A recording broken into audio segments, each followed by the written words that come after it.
never make a monkey out of me. Man, what a beautiful day. Hi everyone and welcome back to my video series where we disprove evolution. This is part 5. If you haven't seen the first 4 parts, click on part 1, part 2, part 3, and part 4.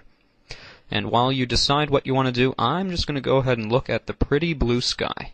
Look at that. Ain't that something? Seriously, go ahead and click on the screen if you want to watch one of the earlier videos.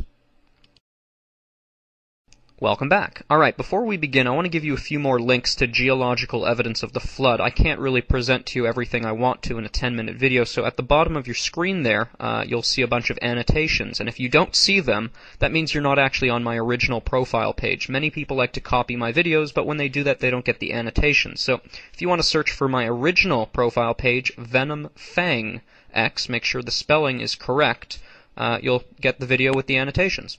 So let's continue with what I promised we would talk about in the last video. We're going to talk about how big was Noah's Ark, how many animals did Noah have to bring on the Ark, and did we find Noah's Ark in the mountains of Ararat like the Bible said we would?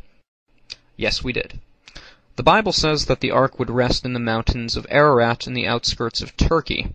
This is Turkish for Noah's Big Boat. In 1960, they discovered what they thought to be Noah's Ark. In 1978, on the same site, there was an earthquake which exposed ark ribs, or deck timbers. The government there is 100% confident in this being Noah's Ark. They even built a visitor center there. Using radar scans, they found this to be a seagoing, man-made vessel made of complex parts. Its location and size directly matches the biblical account of Noah's Ark. On the site were found massive anchor stones, with holes in them, obviously for rope. These would have been used as drogue stones weighing the boat down in order to withstand incredible waves. As well, it would have been able to align the boat perpendicular to the waves in order to keep upright. They also found at the site metal rivets which held the ark together. This puppy was nearly 2 football fields long, 515 feet. That is approaching the size of the Titanic. Okay, I'm going to put this into a neat little package for you. We showed you that you did not evolve from bacteria. You did not come from the zoo to the goo to you. We showed you there was a worldwide flood. We just showed you Noah's Ark. And now, what else do you want? Did you know that every major nation on the planet has an existing flood legend? There are over 270 of them. The Chinese have the story of Fu Hai, who they consider to be the father of their civilization, who got on a boat with all the animals on the planet and survived a worldwide flood. The Toltec Indians have a story of a man who built an ark and had all the animals on there with him, survived a worldwide flood. The Babylonians had a story about a worldwide catastrophe, a flood, where a man and his family got on an ark with all the animals and they repopulated the planet. Interesting, isn't it? Maybe it's not a legend. Alright, enough about Noah's Ark. I think you get the point. How many animals did Noah have to bring on the ark? Did he have to bring 1 billion animals on the ark? The answer, I've said before, is no. People like to say, did he have to bring every species? No. The Bible says he brought every basic kind. So now we're going to have to define what is a kind. Well, any booger-picking moron can tell that a dog is a dog is a dog and it's not a banana. So some people say at this point, how many dogs then did Noah have to bring on the ark? Do you really expect me to believe that all the dogs on the planet came from 2 dogs on Noah's Ark? Well, I suppose that's better than believing that all the dogs on the earth came from bacteria, and that the bacteria came from a rock 4 billion years ago.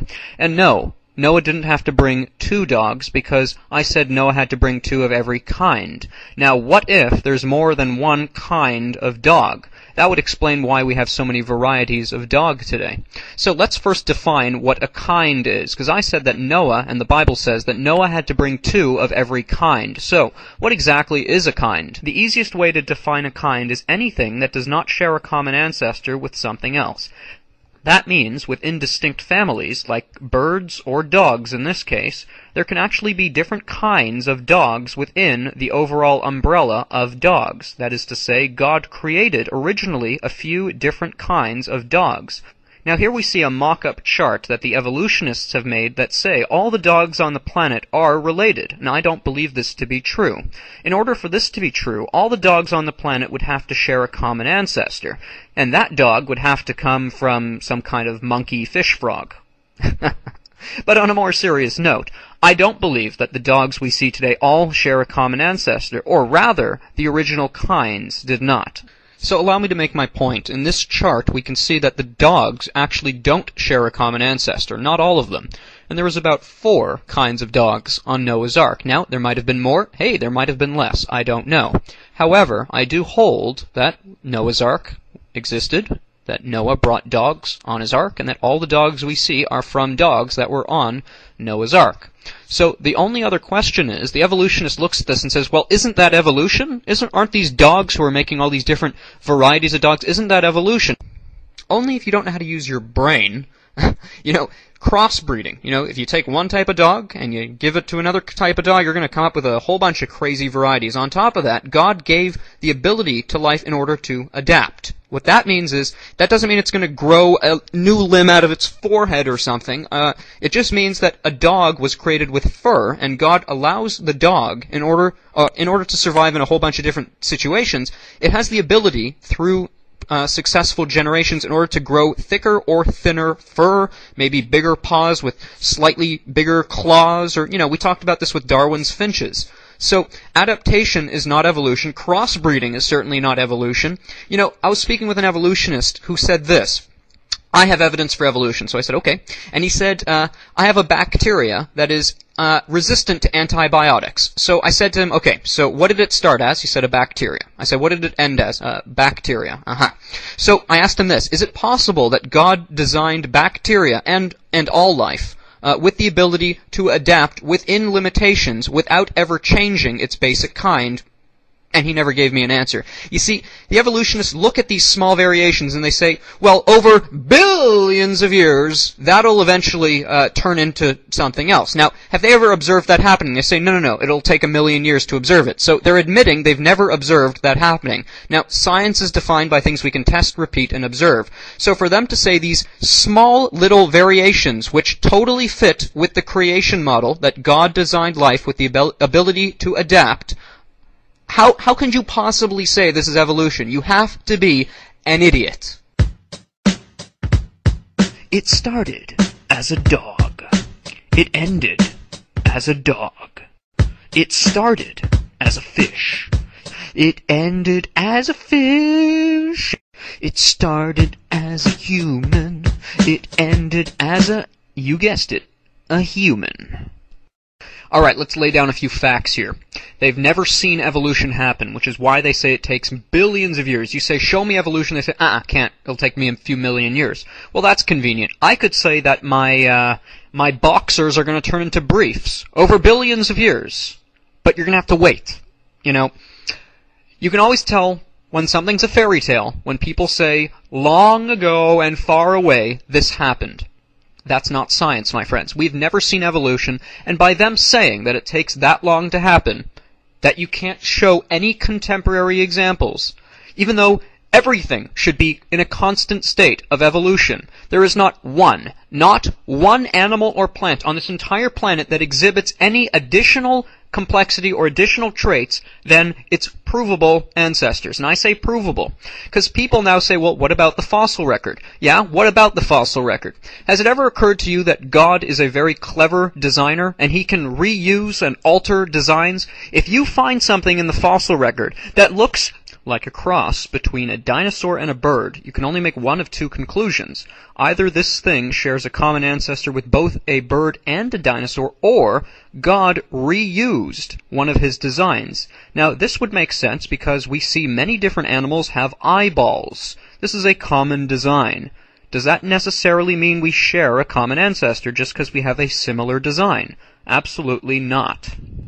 So the next question would be, what about the cavemen? What about Neanderthals? What about Java men and Piltdown men? And all of these supposed missing links between humans and apes. Well, most of them are forgeries, some of them are just apes, and a lot of them are just old humans. The Bible says people used to live to be over 900 years old, and the human brow ridge never stops growing. Plus, people can get arthritis. So imagine a 900-year-old person with arthritis. That would be what we consider a Neanderthal, even though they're just a human being. In fact, the Aborigines have abnormally large eye ridges, and they're not nearly that old, and yet they are just human beings. So, we didn't come from apes. There's no evidence to suggest we did, even though they want there to be evidence, which is why they keep trying to find it and making clay mock-up statues. You know, you can make anything look like anything with enough clay. So, anyways, there goes evolution. End of story. That's it, guys. It's over.